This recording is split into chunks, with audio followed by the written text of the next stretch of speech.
ఏపీలో ఎన్నికల ఫలితాలపై అధికార కూటమికి ప్రతిపక్ష వైసీపీకి మధ్య మాటల యుద్ధం నడిచింది.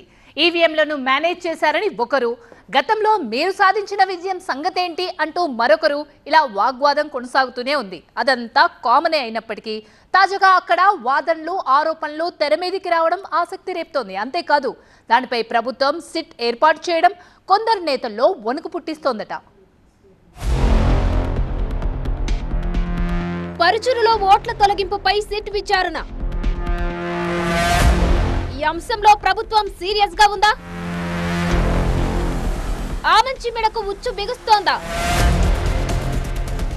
ఉమ్మడి ప్రకాశం జిల్లా పర్చూరు నియోజకవర్గంలో ఓట్ల తొలగింపు అంశం రాజకీయంగా ప్రకంపనలు సృష్టిస్తోంది.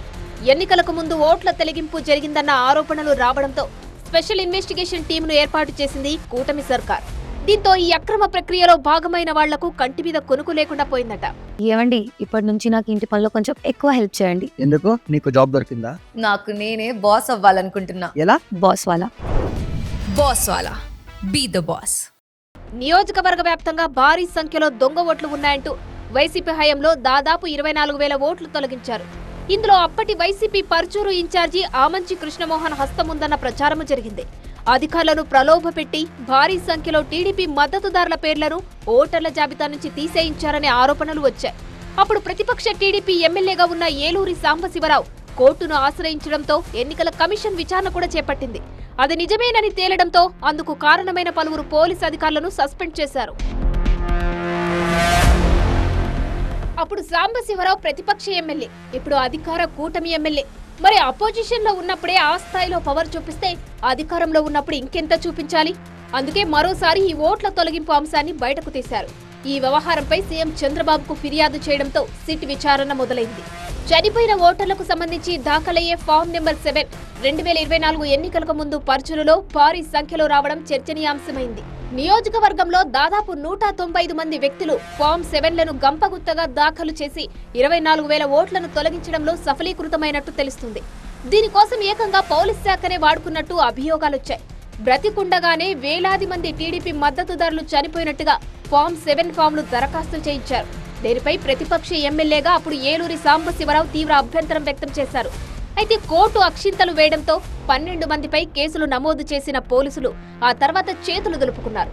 ఇంత చేసినా టీడీపీ అభ్యర్థిగా పోటీ చేసిన సిట్టింగ్ ఎమ్మెల్యే ఏలూరి సాంబశివరావు 23,000 ఓట్ల మెజారిటీతో గెలుపొందడం విశేషం. పార్టీ అధికారంలోకి రావడంతో ఈ విషయంపై మరింత సీరియస్ గా ఫోకస్ చేసిన సాంబశివరావు ప్రభుత్వ పెద్దలను కలిశారు. దీంతో ఈ అంశంపై మరింత లోతైన విచారణ కోసం సిట్ ఏర్పాటైంది. అయితే టీడీపీ సానుభూతి పరులు తటస్థుల ఓట్లు తొలగించేందుకు అప్పటి వైసీపీ ఇన్ఛార్జి ఆమంచి కృష్ణమోహనే అక్రమ ఫామ్ 7 దరఖాస్తులను తన అనుచరుల ద్వారా నమోదు చేయించారన్న అభియోగాలున్నాయి. ఇప్పుడు వాటిపైనే సిట్ విచారణ జరపనుంది. దీంతో ఈ వ్యవహారం మొత్తంగా ఆమంచి మెడకు చుట్టుకోనుందనే ప్రచారము జరుగుతుంది. ప్రకాశం జిల్లా ఎస్పీఆర్ దామోదర్ నేతృత్వంలో ఏర్పాటైన ఈ ప్రత్యేక దర్యాప్తు బృందం ఎప్పుడు ఎవరినైనా విచారించొచ్చు, అరెస్టు చేయొచ్చు అనే ప్రచారం ఊపందుకుంది. దీంతో ఇందులో ఇన్వాల్వ్ అయిన నిందితులకు నిద్ర పట్టడం లేదట. ప్రస్తుతం కాంగ్రెస్ పార్టీలో ఉన్న ఆమంచిని త్వరలోనే సిట్ బృందం విచారించే అవకాశాలున్నాయి. దీంతో ఆయనతో పాటు అనుచరులకు అనుక్షణం భయం వెంటాడుతుందట. గతంలో ఆమంచితో కలిసి వైసీపీలో పనిచేసిన వారు, ఫామ్ 7 దరఖాస్తులు చేసిన వారు భయంగా కాలం వెళ్లదీస్తున్నట్టు తెలుస్తోంది. ఈ వ్యవహారంలో మున్ముందు ఏం జరుగుతుందో చూడాలి మరి.